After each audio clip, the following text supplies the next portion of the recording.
Well, thank you all. Mr. Jones. It's my pleasure to be here tonight, and really want to take the opportunity to talk to you about your pastures, where you're at, and in where we can go, and what tools we have to help you along the way, and give you some options as you prepare for the coming grazing season. The timeliness of tonight's meeting is great. We're looking at the tail end of March. We're getting some rain. We've just went through a lot of high wind, so there may be some farm cleanup that's going to have to take place before we're ready to start grazing. But we're going to talk a little bit about web soil survey, to how to look at what your pastures have and in what the potential of the soils are. We're going to talk a little bit about, what the condition of your pastures are. Do they need improvement? If they do, renting a drill from somewhere, seed varieties to get the most out of what grass that you want. We're going to look at, once you have that grass established, or if your pastures, you're comfortable with what you have, rotational grazing, some temporary practices that can help you better rotational graze, take advantage of what you've got. And if there's some changes you want to make and you're not sure how, money's tight, we'll talk about some different levels of programs, federal farm bill, Farm Service Agency, CRP, state cost share through the master settlement funds, CAPE through the master settlement funds, and just look at what opportunities you have to make some improvements. Coming from the Natural Resource Conservation Service, everything we do starts with a map. So if you go back to 1937 and when our earliest beginnings, everything started with a good map. The wonderful thing, and it's what I've seen change in my life, is what the internet can do. As an agency, I can still go and find maps that were done with colored pencils, and the different soils and capability classes were colored in. The maps were ordered from Texas, and if you made a mistake drawing if I made a mistake as an NRCS employee drawing your farm boundary, I'd have to send them back, throw them away, and order more. And then we would set in and color those in. And now you can sit at your kitchen table or on your couch or laying in bed and say, I think I want to make a map of my farm and look at what the productivity potential is for my pastures. And you can do it from anywhere. You can be sitting while I'm talking and make a map of your farm. You go to web soil survey on any search engine, browser. You start out, you click on the green button, it starts web soil survey. There's instructions. You can see the I want to box. You can read through how to do it. You can go through all the different available soil reports that you might want to print. You can go through and how to create your farm boundaries, do what they call an area of interest. You can create a soil map. From the soil map, then you can create whatever reports you're looking for. And then the reason I talk about this, and as an agency we talk about this, is that you can determine where you can get the most benefit for your dollar. There's no sense putting $4 a pound seed on soils that have a low productivity potential. I mean, I don't know how everybody grew up, and my parents were just tight as a bark on a tree. So if you're going to spend some money on the land, it's going to be somewhere that you're going to get something back from it. So right across the road from us is almost across the road from us is the Spindletop Farm. So I thought I'll just grab one of their fields and use it as an example tonight. That's the soil map that we can produce following these steps that we went through. When you go through it, you can simply go to Web Soil Survey, type in your farm address, and it's going to bring up that land unit. The area of interest button that I showed, you just draw an area, line around it, and when you hit soil report, it's going to tell you what soils are available on your farm, or in this case, here's our example tonight, an example farm. And then the soil report that you can produce is going to tell you what's high productivity potential, what's medium productivity potential, what's low productivity potential, what soils tend to be wet, what soils tend to be rocky. So you're going to say, okay, if I'm going to do something, where can I get the most bang for my buck? If I'm going to put in a watering trough, where is the pipeline going to be tough to install? Where's the pipeline going to be easy digging? It's going to tell you all this. The maps that you produce also ties in with a soil report.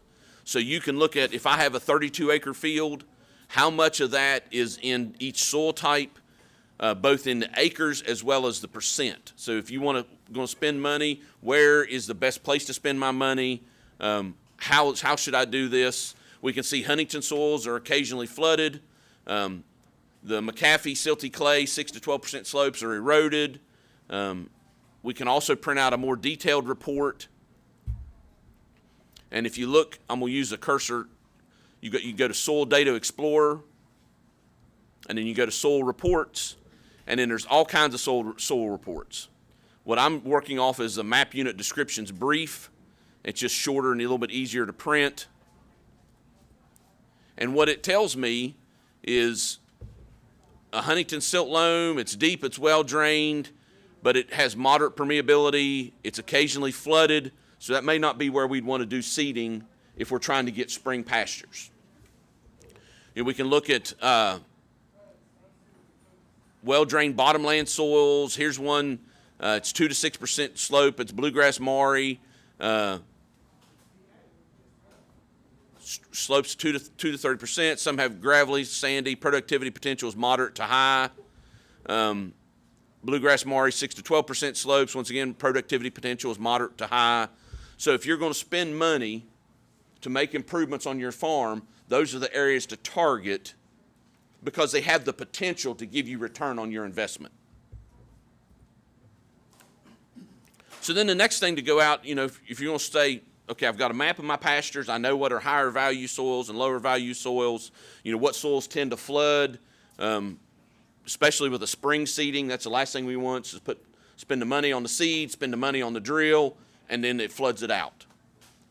So we can do some what we call pasture assessment, pasture condition scoring, and look at what do my pastures look like?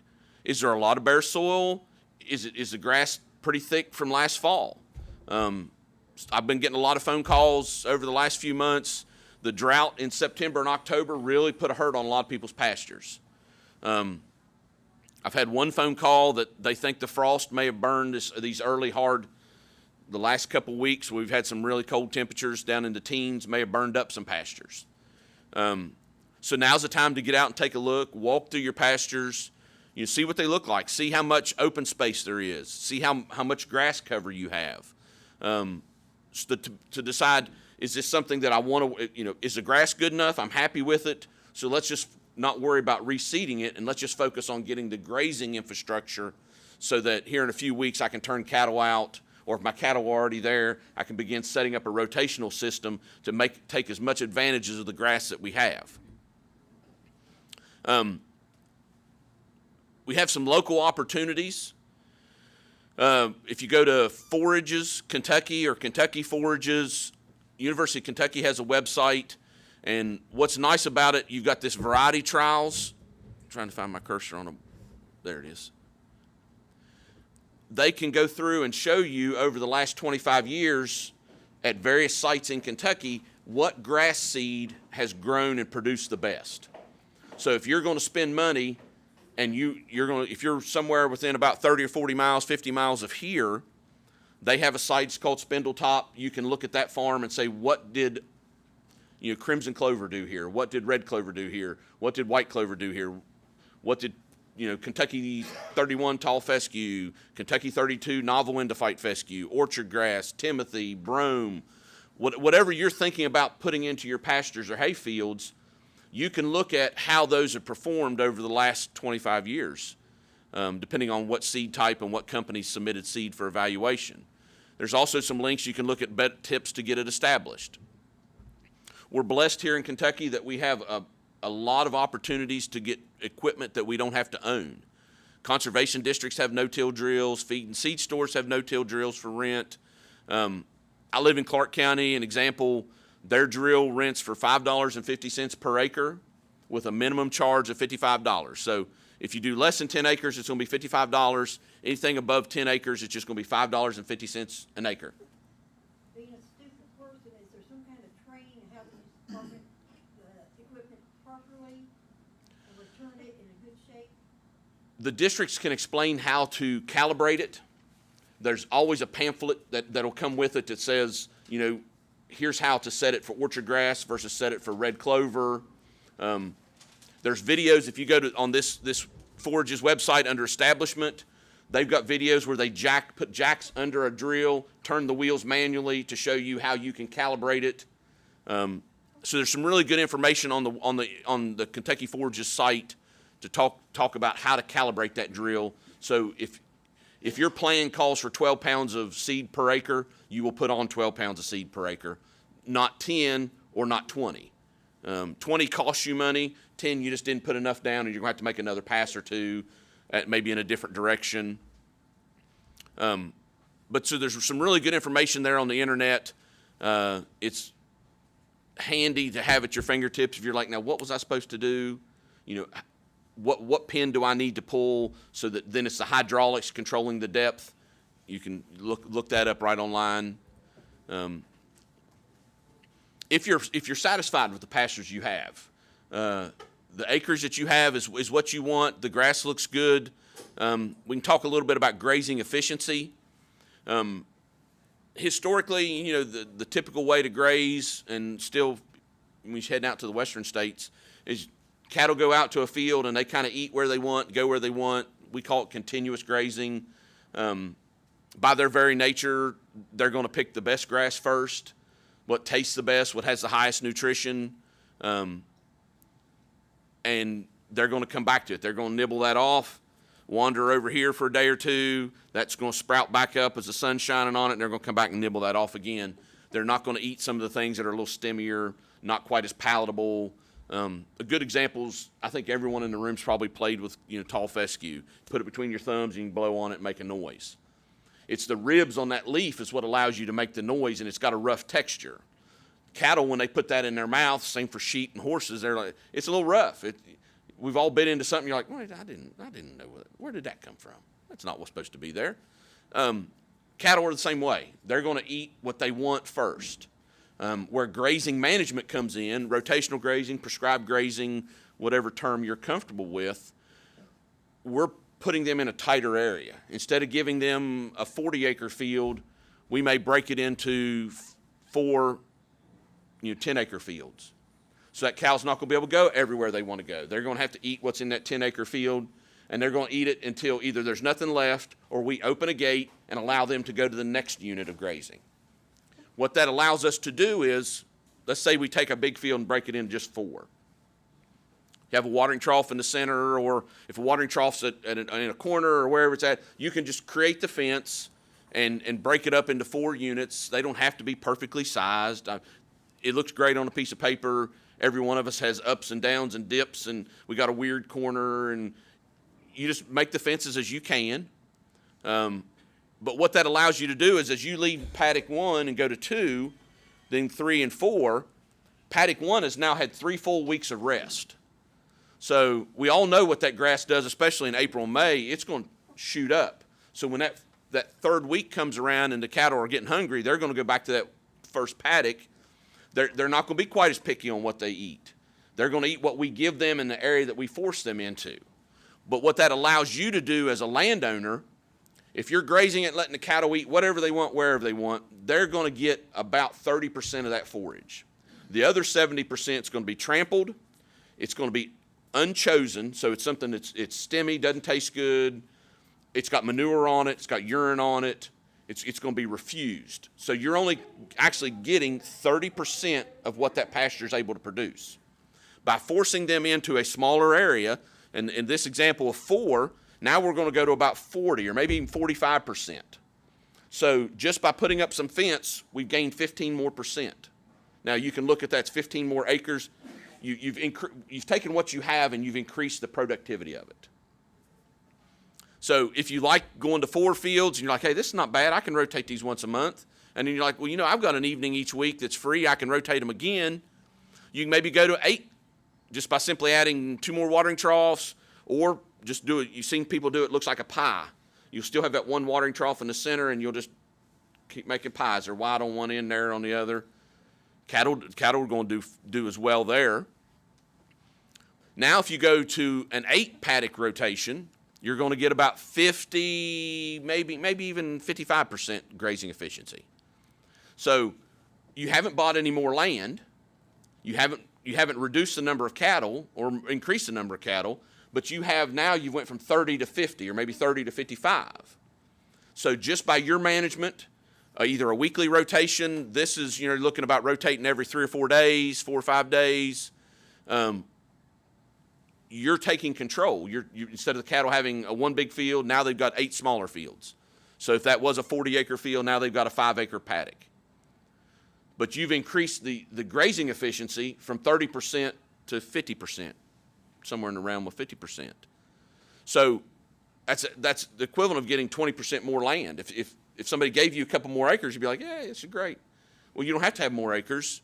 You just manage that acres and do a little bit better job.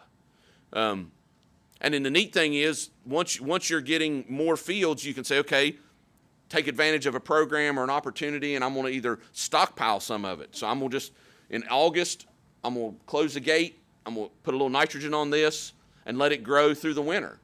So instead of having to feed hay in November, maybe you can graze stockpiled forages and not have to start feeding hay until December. So what hay you normally would feed is going to stretch that longer. Maybe you need a little less hay. Maybe there's some hay some left over you can sell to a neighbor that's in hard times. By managing it, it gives you more control and more opportunities. What it also allows you to do is do what we call temporary grazing practices. You can still have that big field and you're not sure, I don't know if I really want to build fence here yet or not, or right now fence posts, both wood and steel, are expensive. I don't know if I really want to do that just quite yet. I want to try this a few years before this is really the decision I want to make. You can go with temporary grazing practices. You can get temporary step-in fence posts. You can get the poly tape or the poly wire, electric fence charger. You can see the bottom photo is a plastic tub. Now, understand once you hit November, December, and it starts to freeze at night, those will freeze faster than anything else. But at least from April through late October, you have the opportunity to not have to have permanent infrastructure. You can put this in, give it a try. The hay ring that you're looking at is made out of gas pipe. It's plastic, and those things weigh about 50 pounds apiece. So the days of having that big heavy ring that you have to either get equipment to help you move or 2 people to flip it over and then 1 person to roll it, you can pick those up and toss them in the back of a pickup truck. The cattle can eat all the hay there. When they get down, they can't really reach much of it. You can toss that ring in the back of the pickup truck, put it on another bale. They'll finish off what's laying there. The bottom photo's quick connects. You can run those this time of year. Grass grows over the black pipe to keep the water coolish. It's still not as cold as it's going to be in 36 inches in the ground. But grass will grow over that pipe, and then it's just a quick connect. And you can put a trough wherever you need. If you don't want to build permanent troughs, you can take that farm that we had 8, and you can maybe carve it into 16 little paddocks. And you can use those quick connects, and they go to a temporary plastic trough, and you can set water up wherever you want to set water up.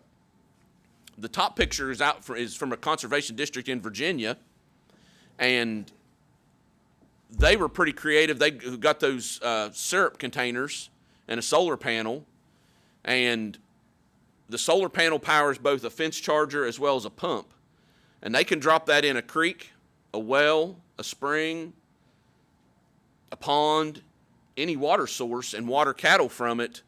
The truck obviously leaves, but they can water cattle from a non-permanent. It doesn't have to be city water. It doesn't have to be an established trough.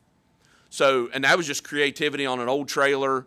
They've got 375 gallons of storage there, plus about 300 more gallons in the tank. So they can pump till the well's dry or the creek goes dry and then move someplace else.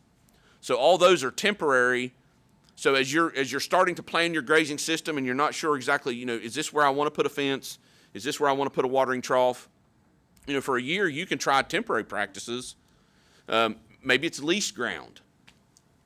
I've got a neighbor that this year they tried grazing some corn stubble, and they're struggling right now to catch those cattle. But up until now, they've really been pleased. They put weight on cattle grazing leftover corn, and it's dry. They're happy with what's happened. He just said he didn't know it was going to be quite that tough to catch them. Hey, do they get reimbursed for doing that rotate grazing? Can. If you give me about 5 slides, we'll talk about that. Through the CAPE program, and this one's a little out of place intentionally. I'll talk about CAPE here in just a few slides for you, but through CAPE, you can install a solar-powered watering system. City water is great. It's clean, it's cold, it's practical, it's predictable, but there's a cost involved with that. And like everything else in life, your water bill goes up. And if you're watering, 40 head of cattle, each one's going to drink 15 gallons a day, all of a sudden that water bill can become a shock. A solar-powered system, if you've got an old well somewhere that, is maybe the water quality's not what it used to be, maybe the water quantity's not what it used to be, but it's enough to supply your cattle. Maybe you want to water out of a pond. You can take that pump, take PVC pipe, glue it together, and make a float, and suspend that pump a few inches below that float. That way it rises and falls at the water level, but it's not on the bottom sucking up the silt and sediment and mud. And you can do a solar-powered watering system. Once again, go to the internet. It's amazing what's on there. That clever idea from Virginia I found just doing an internet search. But CAPE will pay for that. You can see what's eligible and the eligible cost share items. Every county's different on how they manage CAPE, how they take the applications. So you'll have to ask around. I'd start with your conservation district or your extension agent and say, hey, how's CAPE being handled in this county? But somebody's already thought about that, and it's a really good idea in a way that you can be more flexible in your grazing. You can put water where you need it. If next year you don't want to graze it, you want to make hay on it, it's fine. You can store it somewhere. And when maybe you lease a place. Maybe a neighbor's like, I've got this grass and I don't know what to do with it. You're like, I've got some cows and they will take care of it for you.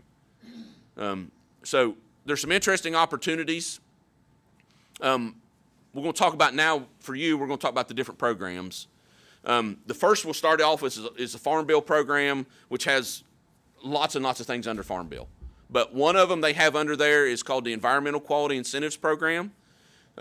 Last October, if you've participated in our programs or done internet research on the USDA before, in October of last year, they completely redid our websites.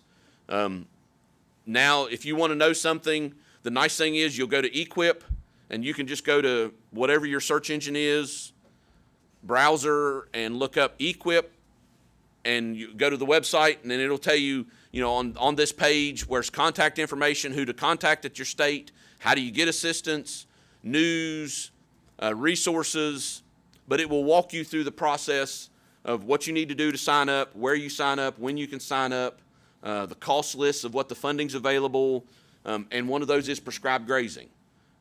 You may have heard on the news or farmers.gov or some of the RFD TV, there's a climate smart ag and forestry practices, and prescribed grazing is one of those. Pasture and hayland planting is one of those.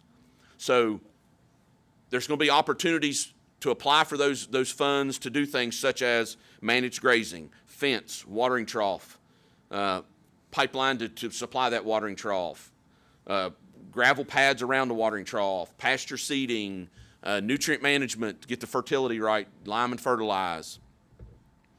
So that's the federal Farm Bill program. Then what we have, Farm Service Agency has a conservation reserve program for grasslands. What makes this kind of unique from CRP is it's a working lands program. If you've ever researched CRP before or have some of it, normally it's a set aside. It's take some land out of production for wildlife, grass. The grasslands program is for working lands. It's there to help you establish your pastures or take pastures that maybe are a little rough, reseed them and get them into a condition that you can graze them, hay them. You can even do seed production. So there's cost shares available through Farm Service Agency for grazing infrastructure on that resource concern of inadequate pasture, inadequate water. Tree canopy cannot exceed 5%, and the land is suitable to be hay and grazed. If you're going to hay it, there's some restrictions about the nesting season for birds. But it's something to look into if you're thinking about making some improvements. The Kentucky Soil and Water Cost Share Program is another opportunity. That's state level money. They work on best management practices, And a lot like the federal farm bill, you've got fence and watering trough, water pipe, gravel pads around trough, rocking gateways where tractors go through and create ruts in the gates, under the gates, pasture seeding. So you can do all those through state cost share. And then there's the County Agricultural Investment Program, the CAPE program, and that's county level money. So that's something that you can go, I showed you earlier a slide on the solar watering system, but they can do things fencing. You can see the first column is all different fencing, the different types. Not only will it pay for the fence, it will also pay for a post driver. It'll pay for some equipment to help you build fence in the future. You can do on-farm water, and it will pay for watering. It'll pay for the ponds, cleaning them out, spring developments, as well as troughs, pipe, rock around those troughs. If you have a barn, you can put gutters on it, gutter that water down a pipe into a storage tank, and water cattle from that storage tank if you want. Yes. County agriculture, is that in every county? It can be. Now, because it's county money, everyone's managed a little bit differently. So, I think it's in every county. okay, and I'm careful when I say that because some of them use it for education programs, some of it use it. Each county has a county board that decides how they're going to use that money. But these are opportunities under that. If your county's doing CAPE, then they can have the opportunity to do on-farm fence, on-farm water. I think it's just offered at different times. Okay. In different counties. That's the big confusing thing. Okay, and that's why I said from county to county, you'll need to talk to an extension agent or conservation district and say, hey, when do they go offer CAPE money? That's the seeding. You can see what grass seeds they'll pay for. They'll pay for the soil sampling, spraying equipment if you need to kill out a pasture that's just gotten too weedy and rough before you want to establish new forages. So CAPE has some unique opportunities, and I usually give this when I worked in the field offices. I gave this speech. You know, there's largely three pots of money. There's federal money, state money, and county level money. Take advantage and apply for them all. You know, the old lottery commercials, if you remember when lottery just got started, somebody's going to win, it might as well be you. Well, the same for the financial assistance programs. Apply for them. Somebody's going to get the money. The money's already set aside for a county level, state level, and federal level. Apply for it. The worst case scenario is that they say no. Best case scenario is you get 3 phone calls saying you've been funded for federal money, state money, and county money. And now you've got all this money. You're like, how am what can I do? So then these lists become real important. I can do this on this field, and I can do this on this field, or I can do this on the place over here by my mama's house, and I'm going to do this down the road from me, and plug them all in to improve your farm. You know, so it's just good opportunities that are available. And Ed, I told you I'd have an Eden Shale picture. That's one of the troughs they put in a year or two ago at Eden Shale. CAPE will pay for the tire waterers, so they're a good opportunity. The neat thing is they have one at Eden Shale that they put black, I don't know where they came from. It's a little black plastic ball about 4 inches in diameter, about like a softball. And they filled they covered the top of the trough with. Well, the calves figured out they can push them down and drink, but it keeps those tire troughs, which do tend to freeze because it's a big open source of water, and they still will eventually freeze when you get down to teens, but it lets them stay open longer.